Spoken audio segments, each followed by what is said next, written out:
Welcome to Gate City Chatter, a podcast showcasing the people and places that make Greensboro, North Carolina, the perfect place to be. Staff from the Arts and Events section of the City of Greensboro Parks and Recreation Department produce this podcast. We record and edit Gate City Chatter here at Press Play Studios in the Greensboro Cultural Center. This is your host, Josh Sherrick, joined, as always, by my co-host, Robert Matthew Feltz. How are you, sir? I gave my whole name. Put it out there. My whole name. I'm happy to be here with you. The internets know your real name. Right now. With you. Right. And Brody and Karen. Oh, I love it. Love it. This is great, Karen. We'd like to welcome a new guest and a wonderful guest to the podcast, Karen Stratman from the Crooked Tail Cat Cafe. Welcome in. Thank you, thank you. The most popular spot in town. One of them. Yes, definitely I don't one like of to them. take too much credit. That's right. That's okay. You can take all the credit. I Take it guess all. if you're gonna give it to me, why Just not? bundle it all in and take it all in. Do you ever get upset that people are coming to see the cats, not you? You're just like, Oh no, I I don't. want some attention. I want a little love. That's not- I do a lot of work. You know, I built this place from the ground up, and all these little fur balls are getting all the attention. Oh yeah, they steal everything. Yeah. I always tell people that's why we can't have nice things, and I literally mean it. And then like 2 seconds later, they see them destroying something or like ripping something off the wall or running into the wall. It's true. That's it. That's That's good the perils of having a cat cafe. Oh. So we've introduced it slightly, but you are the owner, new operator. I can't remember how long you've been in there, of the Crooked Tail Cat Cafe in downtown Greensboro, on South Elm Street, just past Lewis Street, and it's a really cool spot. Tell us about why you decided to open a cat cafe, a little bit about yourself, and kind of give the chatterheads, our listeners, a little piece of what's in there. A little piece. Yeah. So, I mean, it's kind of a long story, but I can condense it as much as I guess humanly possible. We'll give you 4 minutes? 4 minutes, 4:45. Oh yeah. 3 minutes, 46 seconds. Exactly. Anyway, so ever since I was a young child, I really honestly loved animals. You know, like when you're a kid and you're in preschool and they ask you what you wanted to be. I told them I wanted to be an elephant, and I was adamant about that. This is a true story. I'm not just making this up. I wanted to be an elephant. I went home and I told my mom, I was like, they told me I couldn't be an elephant, and she's like, well, you really can't. But anyway, so that's ever since I was a kid, I had hundreds of stuffed animals and just always had a passion for them. And I went to school, went to grad school, got my degrees, and just going through the motions of life and just trying to figure out what I actually wanted to do. I ended up right before I started the Cat Cafe running another startup company, doing something entirely different. I was in the energy business, trying to build this new machinery, and unfortunately, life kind of happens and things don't always work out, and but I learned a lot from that experience, and it kind of, essentially what happened is I got laid off and had to lay off my staff on the same day. Oh. And that's devastating, Right. know? And so, one of my friends was in Honduras, and this was a couple weeks. She's like, oh, you should come to Honduras and hang out, and yada, yada, yada. And so I was like, well, I just got laid off, and what else do I have to do right now other than just kind of take a breather and figure out my life. And so I went to Honduras, saw one of my good friends from college that I've known for many years, and hung out with some other folks that I've known for years. And I was just talking about the Cat Cafe again, because back in 2011, I saw a video online from Japan of, oh, look at this cool Cat Cafe. Yeah. You hang out. Huge in Japan. Yeah, huge in Japan. And I was like, what? This is a real thing? And so I just started following the trend in the United States, went to visit some in the U.S., and, eventually just, all my friends knew that I was super passionate about cats and the cat cafe industry and stuff like that. So I just talked to them when I was in Honduras. I was like, guys, what do I do with my life? I was like, do I pursue this cat cafe thing? And they're like, Karen, absolutely. You're an entrepreneur at heart. What else are you supposed to do with your life? And I just thought about it, and I was like, well, I'm almost 30 years old. In a few years, I'm going to be too old to pursue this thing. So why don't I just go for it? Because I told myself, I was like, I'm going to regret my life if I don't at least try it out. Yeah. Right. And so, this was I was in Honduras in May of 2017. I got back from that trip and pretty much went full steam ahead into finding a location, and I actually consulted with another cat cafe and got some inside information about, kind of the steps I should take and how it all comes into play. And so I did that, and then from May, I got lease on a place at the end of the summer, and then I was opened up 3 months later. So Dang. I was actually the first cat cafe in North Carolina to open up and be like properly licensed and everything like that. So it was a very fast turnaround time, which is I guess kind of how I operate. So Yeah, you know, that's awesome. yeah, to be successful, you have to move fast. Uh-huh. So we'll take it back to the beginning. You said you loved animals. Yeah. Do you love all animals, or is it like a selective thing? Oh, no. You don't like slugs. You don't like snakes. Well, that's funny because I tell you, I actually have a master's degree in entomology, and for the listeners Oh, that sweet. don't know necessarily what that is, it's actually I studied insects. Yeah. So you can say that yes, I do even love the creepy crawly things. Fantastic. Yeah, I'm not afraid of a snake. I'll touch a snake. See, that's good. That's commitment. That's what I like. you Yeah. know? I always try to save the bugs and that come creeping in the apartment. I respect all animals. Yeah. I love them. I won't kill an animal, but man, I don't like spiders and I don't like snakes. I really like They're just not roaches, my- but everything else, spiders. You're not messing with me. I'm not gonna mess with you. Yeah. It works it's all out well good. for everybody. Just take them outside. They're That's fine. it. Yeah, spiders are predators. They help keep the other Yeah. pests away. So, but yeah, I'm not afraid of really. Well, I mean, I guess if a bear came up against me, I'd probably try to just go the other way. Real Hard to quick, open a but- bear cafe too. Oh yeah. But if you can, I think you got to win an idea. Yeah, you gotta win an idea. Panda bear. What about a panda bear? Panda bear? Oh, I don't know Big about animal. that. They They're are kind of a probably- protected species, so you might run into some issues there. They look cute and The cuddly. permitting might be a little, It might be a little tough. a little more You tough might have than to the cat cafe. It is weird though. I mean, you look at you talk about Japan and they have branched out. I've seen owl cafes. There's turtle cafes. turtle Mhm. cafes. There's all sorts of stuff. Somebody told me who was it yesterday? I forget what they told me, but there's just like any animal. And honestly, I don't know how I feel about some of that. It's like if they're not rescue owls, kind of what's the ethics Yeah, what's going on there? behind that? Yeah. You don't so, know like a tiny SeaWorld situation. Yeah, basically. Did you Yeah. know it's illegal to sell reptiles in North Carolina? Really, because all the people that let the pythons out and stuff like that. No, they just carry a certain kind of disease, I guess, that we can't, that's just not, I don't know, regulated. But anyway, out at A&T's Homecoming Festival a couple of years ago, we had some vendors come in there, and they're like, yeah, we're selling this, and then, everybody sells everything. And then this one guy had, baby turtles. And we're like, dude, you can't sell that, man. It's like the state agriculture people are going to be here in a few, and they're going to see you can't do it. And they don't listen to us, we're doing it anyway. But they were really cute. They were selling them for like $20 a piece. People were like going out of control to buy these things. And we had to run this guy off. We almost had to have this guy arrested because he would not stop selling baby turtles at the festival. That's depressing. Well, see, the thing is that most people probably don't even know how to take care of it. So they get it No, home, yeah. and then what happens to that turtle in 2 Yeah, weeks? yeah. Well, it's the same thing with any sort of reptile. I feel Mhm. like people get it and they're like, oh, it's adorable, and then it gets bigger than they think it's going to be, or Yeah. it needs a light or Certain kinds something of light. special. Yeah, exactly. I can't remember. Yeah, they have, I don't know. I think only certain people can sell them. Anyway, that's a real wrong tangent there. Yeah. It's all right. We're still all about the animals, even if you go off the course. I love animals. I love So, cats. You like cats? So you're a cat guy. You got a couple cats. I have 2 cats, Blossom and Lily. What is their? Yeah, I don't really know what I don't know if they have kind. They're real. One's orange, one's One's a black and tabby. white. She's orange, and the other one looks like a jaguar. Okay. Yeah, they're cool cats, That's cool. relatively. You don't have cats. We had a parking lot cat. Oh yeah, the parking lot cat. So we had this Siamese mixed cat. This is a great story. Karen, you're gonna love this story. And he had owners at the apartment complex. The owners moved away. They tried to take the cat with them. Cat said nope, and came back to the apartment complex. Tried to do this 2 or 3 times, and the cat just remained. The owners finally said, we're done. We're not going to come get him anymore. So he just lived at the apartment complex. He came in and out of various people's apartments and got fed and got vaccinated and flea medication and stuff like that. Was there for probably 5 or 6 years. Well, finally passed away recently. We had no idea where he was at. He refused to stay inside at night a lot of the times. Had to be at least 15 years old. He just looked old. What turns out, at the Greensboro Arboretum, they found him. He would sneak over to the Arboretum and sneak up inside to one of the places where it was warm. And they knew him, and they would sort of watch after him over there too. They got in touch. They saw one of the flyers for the missing cat. Got in touch with us.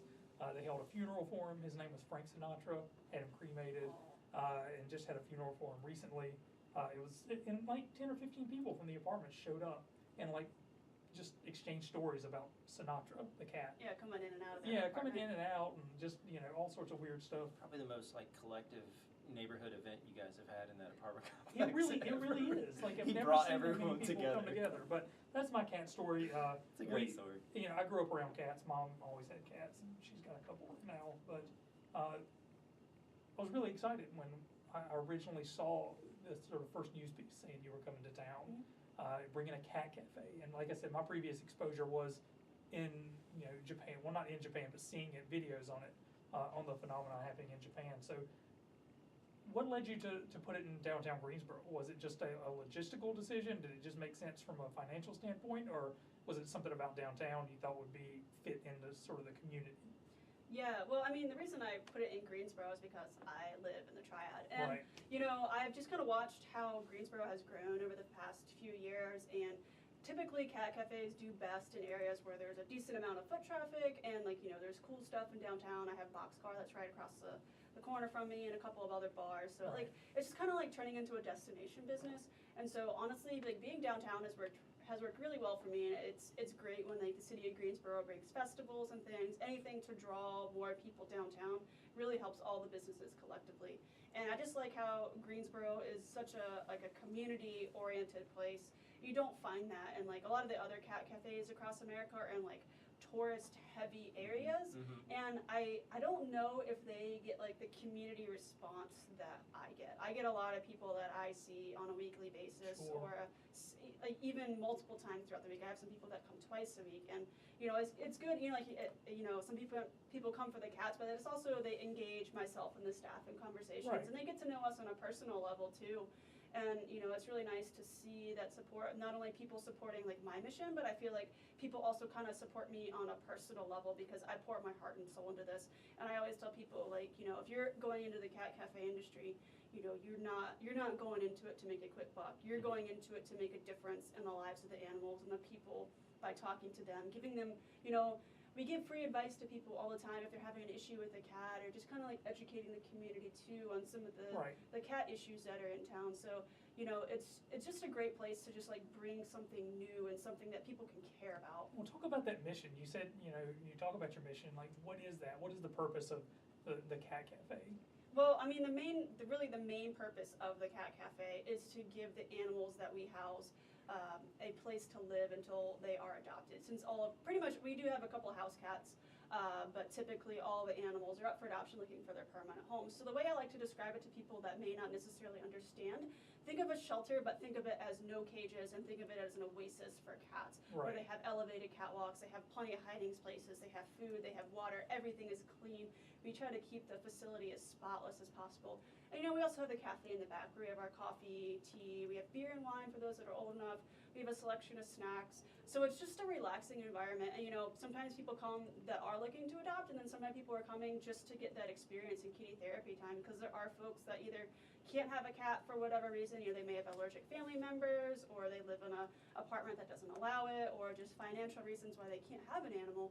And so they come to support us and our mission, and then they can feel good when they, like, leave, you know, because the cats are so well taken care of. It's not like leaving a shelter where people may feel sad that they couldn't adopt one or take it Right. home. It's just it's an entirely different experience, and they're not crated at night. They get to live there. Like, that is their home. Like, it's not my place, it's their place. And you mentioned kitty therapy, and I'm glad you brought that up, because that's sort of a bi-directional sort of benefit of this thing, is because the cats, you know, if they're in a shelter, they're in cages, so they can't really socialize as much. But then the people coming in there's studies that, you know, if you've got a dog or a cat, you know, that sits in your lap, and that it can lower your blood pressure, that it can calm you down. So that's, like, another aspect that, honestly, I really hadn't even thought about until now. Yeah, I mean, there were some people, I don't remember if it was today or yesterday, all my days kind of blurred together, but they were, like, commenting, like, these cats are so social and friendly. And I'm like, well, yeah, because they're around so many people and they're around other cats all day. And so, like, they just get used to people, they get used to being held and handled and all that kind of thing. So, you know, the cats, when we do send them home, they typically are, like, good to go. And almost, I wouldn't say any sort of environment. We do have some cats that wouldn't necessarily appreciate being with a dog or Right. with a lot of children or stuff like that. But we It's got their own definitely, personality. yeah, we definitely do have cats that are, like, good for, like, almost any sort of home environment. And so that's one of the other benefits for people that are actually looking actively to adopt. We get to know these animals, like, inside and out, and we can help. We call ourselves kitty matchmakers Oh, sometimes. yeah. Yeah, and we can, like, just help match families up or particular people up with what cat we think would be the best fit for them. Because honestly, it's not necessarily picking out the cat that you like the best. You have to find the cat that fits your lifestyle as well. So That's cool. So do you guys just help facilitate an adoption, or do you actually handle like I don't know how that works. Like, we act as like the intermediary. Yeah. We're like kitty matchmakers. We're like, okay, well, we think this cat could potentially be a good fit for you, but we don't actually like approve or deny people's applications. That runs through our rescue partner, Red Dog Farm. Okay. So they're the ones that like can be the bad guys, I guess, if they get like some like red flag on an application. Then we don't have to like take all the heat for well, that. they have systems for They that, have though, and it's systems, their core bit. Yeah. Yeah, and that's their specialty. Our specialty, I always explain it to people, is we offer this service to the community and acting as kitty matchmakers and offering the therapy time and making people a great cup of coffee or serving them a great drink or stuff like that. That's where our core like specialty is. Red Dog Farm's specialty is like getting the animals into the program, approving people who are fit to adopt and stuff like that. So we don't really get involved in that process. We just kind of help match people up and tell them about the cats that we have that are in the program and stuff like that. Have you guys had a lot of success like seeing cats be adopted? Yeah, I will tell you that we have more than doubled the size of Red Dog Farm's cat program. Oh, More than doubled. Yeah, it's crazy. We've done 104 adoptions since we've been open, and we'll probably we do on average 1 to 2 a week. Really? Mm-hmm. That's huge. We did 2 last weekend. There are some weekends where we'll do 3. It's crazy. So yeah, no, it's really, really good. When we first opened, we had to like stagger the cats going home because there weren't enough cleared in the system to otherwise we're gonna run out of cats. And I was like, we can't just close the cat cafe like a month in of being open. Like we gotta figure something out here. So yeah.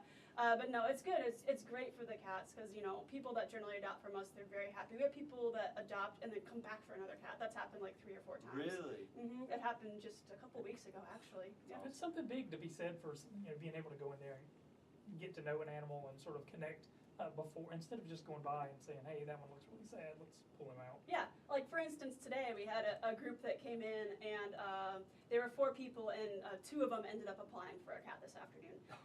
One of them was like pretty much looking for a cat and then he found one that he connected with. And then there was the other people in the party were like, not really looking, but they sit down next to this cat on the couch and start petting it and everything, and then of course it's. And I was like, I give you guys about 2 more minutes before you crack and put in the application. And then it was about 5 minutes, so he was like, all right, I think I'm gonna apply. And he like got out his phone, so like stuff like that happens all the time, all the time.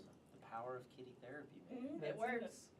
Everything's going okay. You got a plan until a little You come in, you don't realize you're coming in for kitty matchmaking, and you go out, you've been matched. It's like going to Target.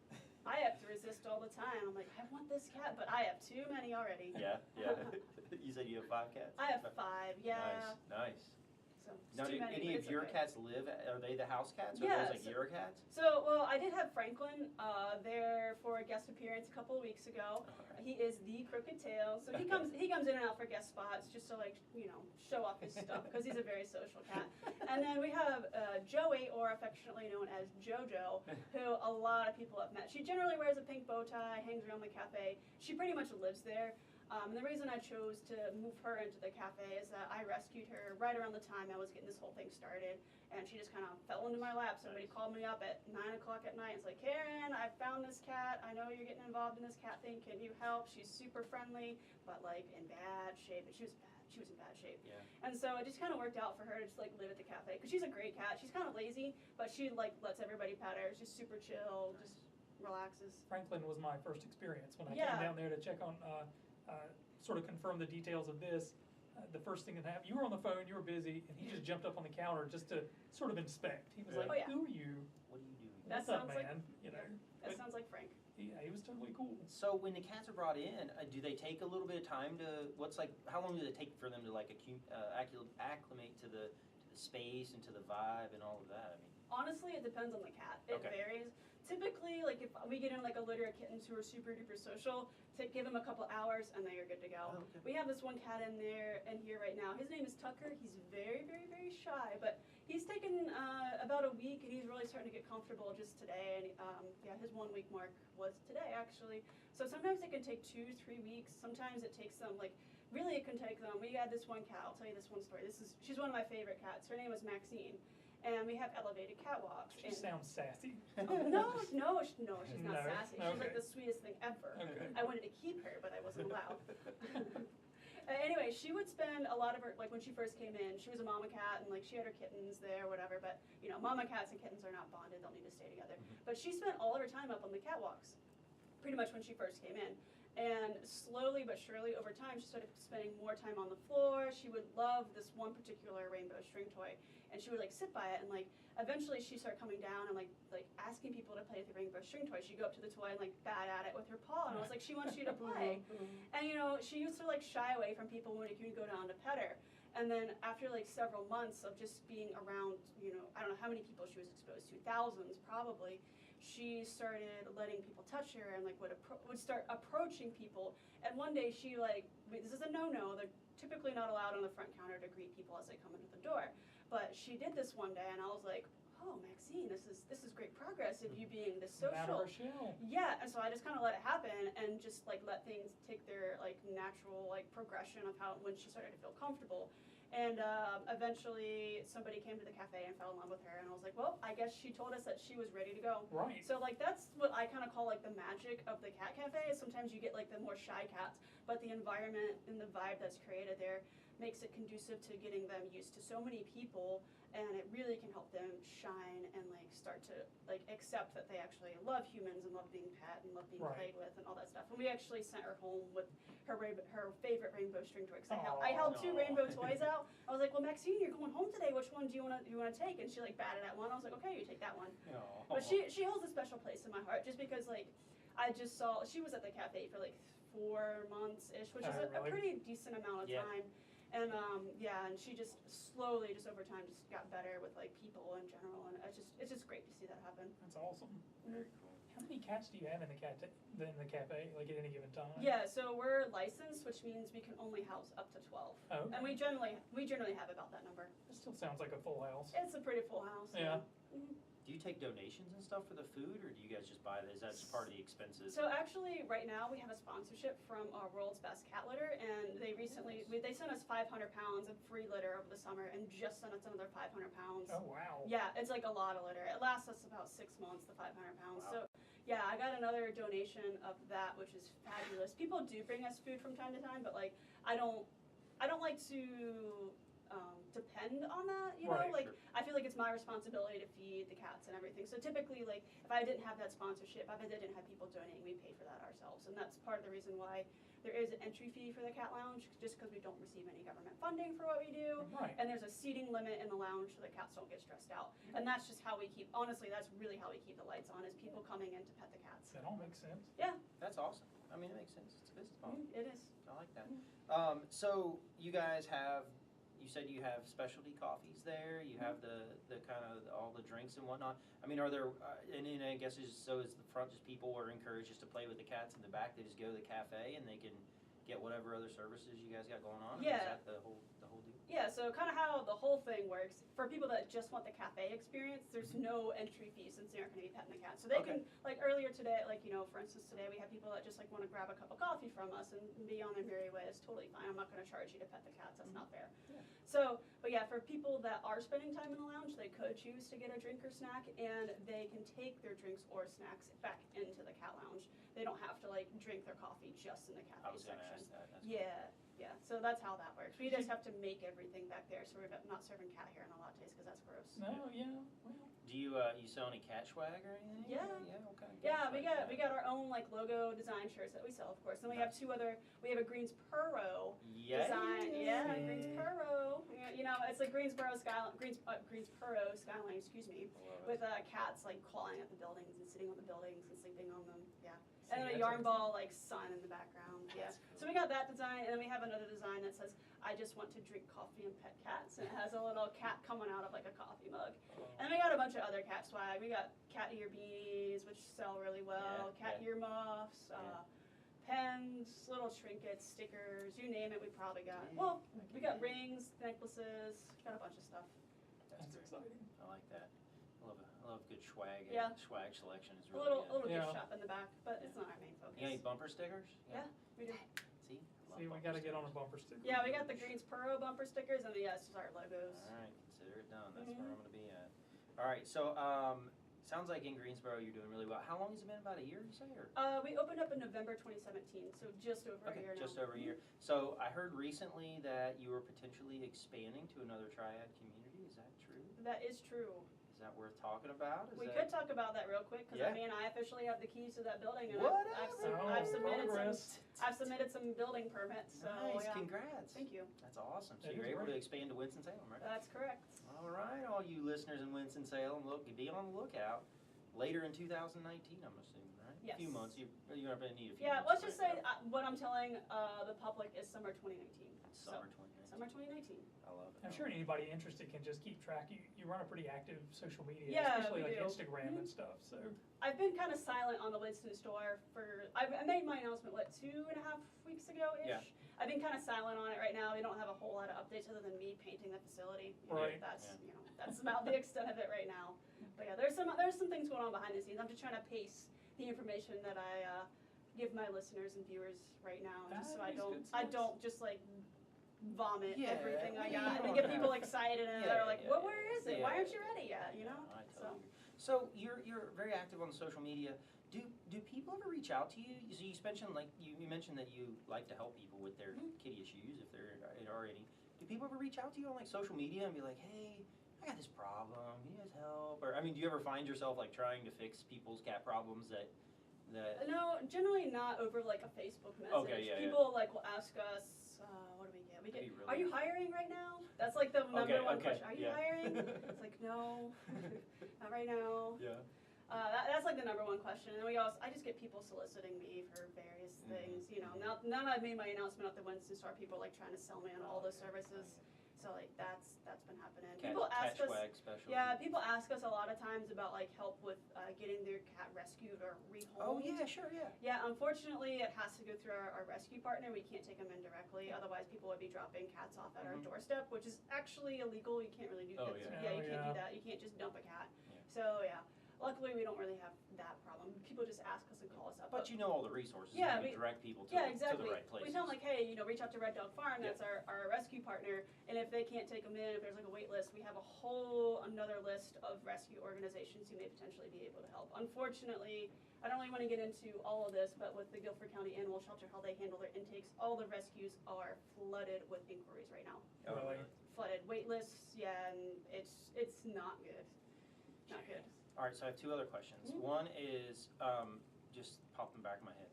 If somebody adopts a kitty, can they change a name, or do you try to encourage them to keep the name? Does it matter? They can do what they want. The cat is now in their possession. So I mean, that's a good question, Josh. I just thought about it. that. I wonder if people would have to change a name or not. sometimes they change them, sometimes they don't. Especially if the cat really, really knows the name. I think sometimes people don't change it. Yeah. If it's an older cat, people will be more inclined Sure. probably that makes to sense. keep the name. But if it's a kitten, I'm like, this kitten doesn't really know its name. Yeah. You can change it You to can whatever change you want. Yeah. Right. It's not a big deal. Honestly, it's really not that big of a deal to change the cat's name. I've adopted cats that were 4 or 5 years old and changed their name, and it's fine. Cats are going to do what they want anyway. Yeah. So Yeah, it's not exactly. like, Half the time they ignore when you call them. So. Yeah, there you go, exactly. Yeah. So all right, so the other thing is I want to pitch an idea to you. So this is $1 million idea I had a couple years ago, and it was $1 million idea I stole from another community. So thanks, Minneapolis. But so I do all the arts and events for the city. We do some festivals, and last year I pitched this to the ladies at LeBauer Park, and they were all in. this is completely new to me. I don't know. And what I want to do is I want to have a cat video watching festival where all we do is play cute cat videos from YouTube on a super big screen, and people can just come out and hang out at the park and watch cat videos. Dude, so many people would be excited about that. Thank you. It If we- probably All I would want to be. hear, Greensboro, it's all I want. Yeah, I know. All my Right? clients would be like, yeah, we can Right? just go, and people just hang out and meet other cool cat people. Yeah, Like, yeah.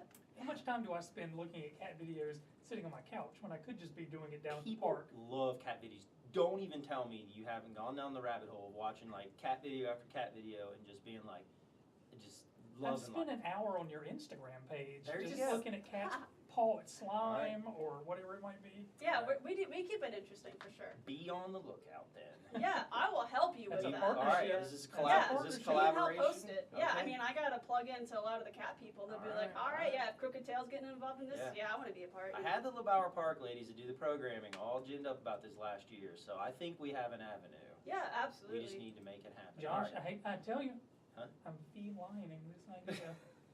You are crowbarring in some. You know, folks. it's something positive, and it's like something like cool and just Yeah. cute and fun, and people need that in it. Like, Yes. there's definitely not enough of that. No, There's too right. much bringing people down. Yeah. And Yeah, it's there's nothing. Yeah, nothing more than just bringing people's spirits up by watching fun cat videos. Mhm. That I'm pretty sure we could obtain without doing too much license work. I don't think. Yeah, I think exactly. we can get them. All right. Okay. So we're nearing the end of the podcast. Is there any? Would you like to share your social media channels, or if you had anything else you want to mention, you can. But we usually talk about like social media channels. Yeah, and stuff, sure. Ways people can reach out to you. Yeah, so we have a Facebook and Instagram that are very active. If you just search Crooked Tail Cat Cafe, will probably be the first thing that comes up. Our little logo is a cat facing sideways with a crooked tail, so it's pretty hard to mistake us for anybody else. But yeah, we also have Instagram, which our handle is just Crooked Tail Cat Cafe all together, one word. So yeah, those are the big things on social media that we're active on. We don't do a whole lot else. We just like to share cute cat videos and photos of our Yes. cats and get them into homes and stuff. So Right. yeah. That's all I want out of the internet Yeah. is just cat videos. Maybe a coffee photo thrown in here or there, you know. Days of the week that you guys are open. Yeah. Should people just check in to make sure that you're open, or what's the Yeah, normal schedule? so I will tell you that on weekends we have been very, very, very busy lately. We've been turning people away since there is a seating limit. Oh, okay. Yeah, like our wait time on Saturday was like 3 hours. Like it can exceed 3 hours Oh, wow. sometimes. Okay. Yeah, especially if sometimes we host private events where people just book us out solid. And so you can be on the lookout. We usually typically post on our Facebook, hey, you know, watch your walk-in visits. We have a private event from such and such time, so Nice. whenever. Yeah, but we're closed on Mondays, and then we're open Tuesday through Friday, noon to 8, Saturday, noon to 9, and Sunday, noon to 6. I do always recommend, especially for people that are coming in big groups or people that are driving far away, there is an online system where you can book in advance, and that will secure your spot into the lounge. So that There you go. you'll know you'll be able to get in without a wait time and all that stuff. But we do always take walk-ins, and those are just like first come, first serve. So, Right. but you can always call us and ask what our availability is like and that type of stuff. We're always happy to help. Wow. You're true. As a Mhm. Greensboro and I encourage everybody to go down to South Elm Street, go to the corner of Lewis and Elm. You can do so much. You can go to the Crooked Tail Cat Cafe. You go to Elsewhere, to the Living Museum, check out our friends there and all the artists there. You go to Boxcar, go to HQ, have a drink at the distillery. Man, you got so much to do down there. That's a whole day right there. So, It is, That's yeah. it. yeah. So I appreciate you being willing to commit your entrepreneurial dollars and emotional investment and in Greensboro. These are the type of stories we love to have here on Gate City Chatter, so this is good stuff. Thank you. I I really appreciate Thank you you guys. for coming down. Yeah. Absolutely. All right, well, before we go, Chatterheads, we'd like to remind everyone to leave us a bit of feedback, write a review, or share our podcast with someone. As always, we can't tell you how much we appreciate all the support. If you get a chance, even share us some cat photos. Tag us, tag Crooked Tail Cat Cafe, and have give us some of these pictures. I want to see what people's cats look like. I pledge to do my cats. I will put them on the social webs. Blossom and Lily. I will take pictures of any cats I see around the neighborhood. Go to the cat cafe and do it. Next time I visit mom and dad, I'll Yeah, take some of theirs. take pictures of Cletus. I love it. All right, well, Gate City Chatter is brought to you by the City of Greensboro Parks and Recreation Department in cooperation with Brody and Press Play Studios. And new episodes go live every other week, so keep an eye out on Facebook, Twitter, and Instagram at GC Chatter, and you can find us on YouTube these days just by simply searching Gate City Chatter. So until the next time, I'm Josh Herrick, my friend Matt Feltz, Thank you, Catterheads. and our new friend Karen. Thank you so much for coming in. Sure thing. All right, bye, Catterhead. I love that. Catterheads.